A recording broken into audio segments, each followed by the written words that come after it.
Good morning, students. Today we will start chapter 8. The name of the chapter is Comparing Quantities, and this is an introductional video of this chapter. So आज के इस video में हम chapter 8 discuss करेंगे. Chapter 8 का name क्या है हमारा? Comparing quantities. कंपेयरिंग क्वांटिटीज का मतलब क्या होता है कि जब हमें क्वांटिटीज गिवन होगी तो हम उनके बीच में कंपैरिजन करेंगे. तो अब हम गिवन क्वांटिटीज के बीच में कंपैरिजन कैसे कर सकते हैं ये हम टॉपिक में सीखेंगे. जो मैंने फर्स्ट टॉपिक लिखा है that is ratios and percentage. तो इनका यूज करते हुए हम क्या कर सकते हैं? क्वांटिटीज के बीच में कंपैरिजन कर सकते हैं. तो स्टार्ट करते हैं. रेशियोज क्या होते हैं? We usually compare two quantities by division, that is by using fraction. Comparison by division is called ratio. अगर हम बात करें टू क्वांटिटीज की, तो अगर हम क्वांटिटीज को कंपेयर कर रहे हैं बाय डिवीजन, डिवीजन मतलब that is by using fraction, तो वो कंपैरिजन क्या होगा? वो कंपैरिजन कहलाएगा रेशियो. एग्जाम्पल की बात करते हैं. एक बास्केट में 20 एप्पल्स हैं एंड 5 ऑरेंजेस है, और कोई हमसे बोलता है कि हमें रेशियो फाइंड करना है number of oranges to the number of apples का. किसका रेशियो फाइंड करना है? Number of oranges to the number of apples. तो नंबर ऑफ ऑरेंजेस कितने हैं? 5, और इसको हम किससे डिवाइड कर देंगे? किससे? Number of apples. और नंबर ऑफ एप्पल कितने हैं? 20. तो हमारे पास रेशियो कितना आ जाएगा? इसको हम सिंपलेस्ट फॉर्म में अगर रिड्यूस करते हैं तो 5 1 जा 5 एंड 5 4 जा 20. तो यहाँ पर हमारे पास क्या आ गया? 1/4. अगर हम इसको रेशियो में लिखते हैं तो क्या लिखेंगे? 1/4. तो हमारे पास रेशियो क्या आ गया? Number of oranges to the number of apples का 1/4. तो जब हमारा कंपैरिजन फ्रैक्शन बेस्ड होगा तो वो कंपैरिजन क्या कहलाता है? रेशियो. अब नेक्स्ट क्या है? देखो, अगर हम दो क्वांटिटीज को कंपेयर कर रहे हैं बाय यूजिंग फ्रैक्शंस, तो क्या ध्यान रखना है कि two quantities can be compared only when they have the same units. Consequently the ratio has no unit. क्या बोला है कि दो क्वांटिटीज को अगर हम कंपेयर करना चाह रहे हैं तो वो दो क्वांटिटीज कब कंपेयर होगी? जब उन दोनों की यूनिट सेम होगी. अगर दोनों की यूनिट सेम नहीं है तो वो क्वांटिटीज कंपेयर नहीं हो सकती. तो उस केस में हम क्या करेंगे? फिर उन दोनों क्वांटिटीज के सबसे पहले यूनिट सेम करेंगे. अगर हमारे पास कोई दो क्वांटिटीज ऐसे दे रखी है जिनकी यूनिट सेम नहीं है, तो सबसे पहले हम क्या करेंगे? उनको कन्वर्ट करेंगे सेम यूनिट में. उसके बाद हम क्या करेंगे? कंपैरिजन करेंगे.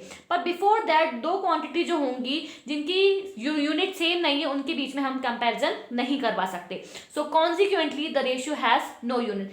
तो इसका रिजल्ट क्या आता है कि रेशियो की कोई भी यूनिट नहीं होती है, क्योंकि जो दो क्वांटिटी हमने ली है उन दो क्वांटिटी को हम क्या कर देंगे? उनकी यूनिट को सेम कर देंगे. तो दोनों ही यूनिट जब फ्रैक्शन में होंगी तो they will cancel out each other. तो वो एक दूसरे को कैंसिल आउट कर देगी. तो जिसका रिजल्ट क्या होगा कि रेशियो की कोई भी यूनिट नहीं होती है. नेक्स्ट है to quantities can also be compared using percentage.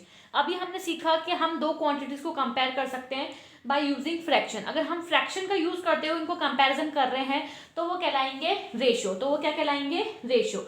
इसके अलावा हम कंपैरिजन कैसे कर सकते हैं? परसेंटेज का यूज करते हुए. तो दो क्वांटिटीज जो होंगी वो कंपेयर हो सकती हैं by using percentage. By percentage we means a fraction where the denominator is 100. Percentage से हमारा क्या मतलब है कि वो फ्रैक्शन जिसमें हमारा डिनोमिनेटर क्या होगा? 100 होगा. तो हमने डिनोमिनेटर क्या ले लिया? 100 ले लिया. एग्जाम्पल देख रहे हैं हम कि हमने कहा है कि by percentage we means the fraction where the denominator is 100. जहां पर हमारा डिनोमिनेटर 100 होगा, अगर इसको हम कन्वर्ट करें 5/100 का मतलब क्या होता है? 5/100 मीन्स 5%. क्या लिखेंगे हम इसको? 5%. ठीक है. यहाँ पर न्यूमरेटर जो होता है वो हमारा क्या होता है? The numerator of the fraction is called the rate percent. तो न्यूमरेटर हमारा कहलाता है रेट परसेंट, और हमारा जो डिनोमिनेटर होता है वो कितना होता है? 100 होता है. जैसे हमने यहाँ पर एग्जाम्पल लिया है 5/100, तो उसको हम क्या बोलेंगे? 5%. सो अगर हम कंपैरिजन कर रहे हैं दो क्वांटिटीज का परसेंटेज का यूज करते हुए, तो हम कैसे करेंगे? देखो, अगर हमारे पास कोई रेशियो गिवन है तो उस रेशियो को सबसे पहले अगर हम किस में कन्वर्ट करेंगे? परसेंटेज में कन्वर्ट करेंगे. तो रेशियो को परसेंटेज में कैसे कन्वर्ट कर सकते हैं? To convert ratio into percentage we convert into a fraction. हम सबसे पहले उसको रेशियो फ्रैक्शन में कन्वर्ट करेंगे जिसका डिनोमिनेटर 100 होना चाहिए, या फिर हम उसको मल्टीप्लाई कर देंगे 100 से और उसके साथ क्या लगा देंगे? परसेंटेज का साइन लगा देंगे. तो जो हमारे पास गिवन रेशियो होगा वो किस में कन्वर्ट हो जाएगा? परसेंटेज में. Now let's come to the next topic, that is finding the increase or decrease percent. देखो, अगर हमको इंक्रीज या डिक्रीज परसेंट फाइंड करनी है तो हम कैसे फाइंड कर सकते हैं? इंक्रीज परसेंट फाइंड करने के लिए जितना इंक्रीज हुआ है उसको ऊपर रखेंगे न्यूमरेटर में, डिवाइड कर देंगे ओरिजिनल प्राइस से, जिस प्राइस पर इंक्रीमेंट हुआ है उसको हम नीचे रखेंगे डिनोमिनेटर में, इनटू कर देंगे 100%। तो हमारे पास क्या निकल के आ जाएगी, हमारी इंक्रीज परसेंट निकल के आ जाएगी। उसी तरह से अगर हमको डिक्रीज परसेंट फाइंड करनी है तो जो हमारे पास प्राइस है जिसमें हमारे पास डिक्रीमेंट हुआ है उसको हम रखेंगे न्यूमरेटर में कि कितना डिक्रीज हुआ है, उसको डिवाइड करेंगे उसकी ओरिजिनल प्राइस से, मल्टीप्लाई कर देंगे 100% से। तो हमारे पास जो परसेंट निकल के आएगी वो क्या निकल के आएगी, decrease percent. Now let's come to the next topic. देखो अब हम कुछ टर्म्स के बारे में सीखना चाह रहे हैं। वो टर्म्स क्या है, सबसे पहले मैंने जो टर्म्स मैं आपको सिखाना चाह रही हूँ वो मैंने यहाँ पर लिख दी है। सबसे पहले लिया है हमने सीपी। सीपी का मतलब क्या होता है, सीपी का फुल फॉर्म है कॉस्ट प्राइस। उसी तरह से एसपी का फुल फॉर्म क्या है, सेलिंग प्राइस। पी क्या होता है, प्रॉफिट, और एल क्या होता है, लॉस। तो ये cost price, selling price, profit और लॉस क्या होते हैं, इसको हम इस टॉपिक में सीखेंगे। देखो अगर मैं मार्केट गई और मार्केट में हमने एक शर्ट खरीदी, शर्ट की जो प्राइस थी वो कितनी थी, 100। कितनी थी प्राइस, 100। तो वो क्या कहलाएगी, उसकी कॉस्ट प्राइस। क्या कहलाएगी, कॉस्ट प्राइस की शर्ट कितने की थी, 100 की, तो हम उसको कितने में खरीदेंगे, 100 में। हमने उस शॉपकीपर से उसको खरीदा तो उसकी कॉस्ट प्राइस क्या कहलाई, 100। ठीक है, हमने उसको 100 में खरीद लिया। अब सेलिंग प्राइस कहलाएगी, सेलिंग प्राइस मतलब वो शर्ट मुझे पसंद नहीं और वो शर्ट मैंने किसी और को बेच दी कितने में, 150 में। मैंने उस शर्ट को किसी और को बेच दिया कितने में, 150 में। तो वो क्या कहलाएगी, सेलिंग प्राइस। सेलिंग प्राइस मतलब कि हमने उसको सेल कर दिया। हमने परचेस कितना करा था, और परचेस कितने में करा था, 100 में करा था।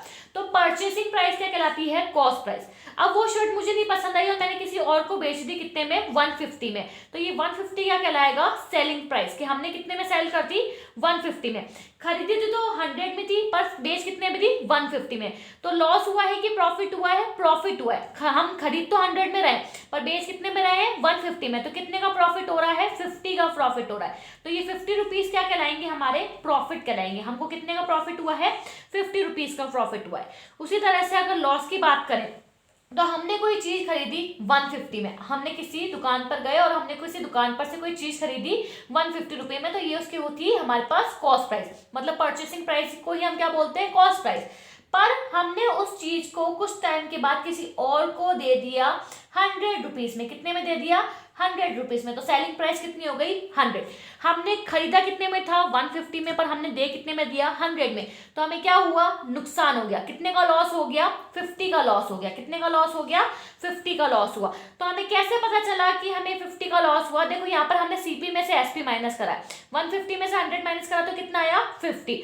तो और यहाँ से हमने कैसे फाइंड आउट करा कि हमें प्रॉफिट हुआ है, जब हमने एसपी में से सीपी माइनस करा। तो जब हम एसपी में से माइनस करते हैं सीपी तो हमारे पास क्या आता है, प्रॉफिट आता है। और यहाँ पर हमने क्या करा, यहाँ पर हमने सीपी में से एसपी माइनस करा। तो जब हम सीपी में से एसपी माइनस करते हैं तो हमारे पास क्या होता है, लॉस होता है। उस केस में हमारे पास लॉस होता है। देखो जब भी सीपी ग्रेटर होगी किससे, एसपी से, जब सीपी ग्रेटर होगी एसपी से तो उस केस में क्या होगा, लॉस होगा। और जब हमारे पास एसपी ग्रेटर होगी सीपी से तो उस केस में क्या होता है, प्रॉफिट होता है। तो प्रॉफिट निकालने का फॉर्मूला क्या होता है, जब एसपी में से सीपी माइनस करेंगे तो प्रॉफिट आ जाएगा, और जब सीपी में से एसपी माइनस करेंगे तो क्या हो जाएगा, हमारे पास लॉस कैलकुलेट हो जाएगा।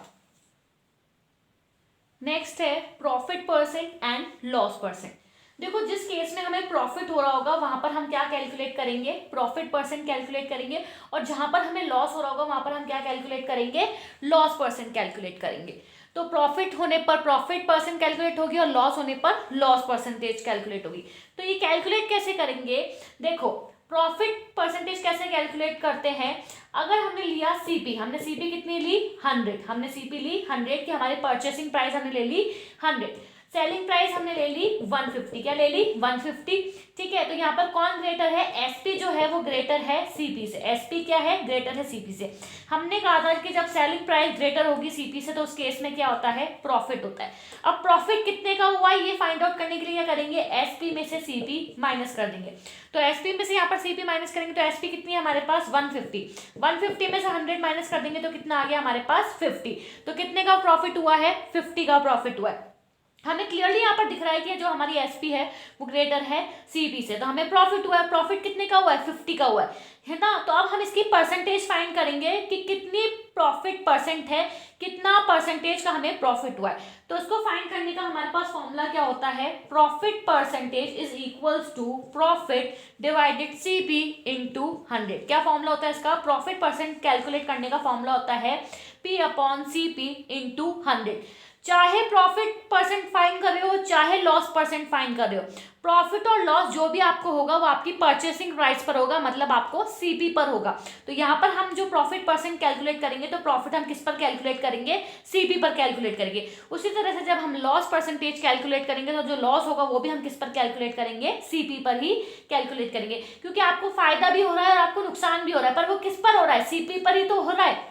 तो हम किससे कैलकुलेट करेंगे? सीपी पर कैलकुलेट करेंगे। तो यहाँ पर हमारे पास प्रॉफिट कितना आया?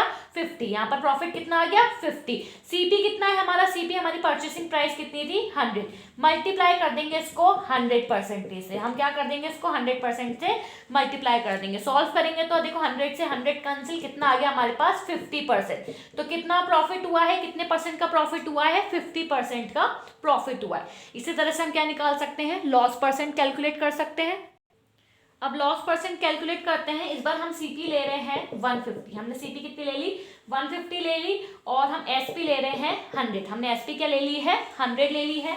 तो इस केस में हमें क्लियर कट दिख रहा है कि जो हमारी सीपी है वो ग्रेटर है एसपी से। तो जब सीपी परचेसिंग प्राइस ग्रेटर होती है एसपी से, तो उस केस में क्या होता है हमारे पास होता है लॉस। क्या होता है? लॉस। तो लॉस हुआ ये हमको पता लग गया है, क्योंकि हमारी सीपी जो है वो ग्रेटर है एसपी से। तो कितने का लॉस हुआ ये फाइंड करने के लिए क्या करेंगे? सीपी में से हम माइनस करेंगे एसपी। सीपी कितना है? 150 और एसपी कितना है? 100। सॉल्व करेंगे तो कितना आ गया? 50। तो कितने का लॉस हुआ है? 50 का लॉस हुआ है। तो अब 50 का लॉस हुआ है तो इसके लिए हम लॉस परसेंट कैलकुलेट कर सकते हैं। लॉस परसेंट कैलकुलेट करने का फॉर्मूला क्या होता है? L upon CP into 100%। L क्या है हमारे पास? लॉस। एल क्या है यहाँ पर? लॉस। कि कितने का लॉस हुआ है, उस लॉस को भी हम किस पे कैलकुलेट करेंगे? सीपी पर ही कैलकुलेट करेंगे, क्योंकि लॉस भी अगर हमें हुआ है तो हमारे कॉस्ट प्राइस पर ही हुआ है। तो इसको सी पे कैलकुलेट करेंगे, इंटू 100% करेंगे, तो हमारे पास क्या आ जाएगी? हमारी लॉस परसेंटेज। लॉस कितने का हुआ है? 50 का लॉस हुआ है। तो 50 डिवाइडेड सीपी कितनी है हमारे पास? 150 इंटू 100%। हम यहाँ पे क्या करेंगे? सॉल्व करेंगे इसको। तो इसको सॉल्व करेंगे तो हमारे पास कितना आ जाएगा? सो इसको सॉल्व करते हैं। देखो 0 से 0 कैंसिल हो गया। 5 1 5, 5 3 15। 1/3 मल्टीप्लाई 100%। इसको और डिवाइड करेंगे तो कितना आ जाएगा हमारे पास? 33। 1 डिवाइडेड 3%। तो इतने का क्या हुआ है? लॉस हुआ है। तो इस तरह से हम प्रॉफिट परसेंट और लॉस परसेंट कैलकुलेट कर सकते हैं।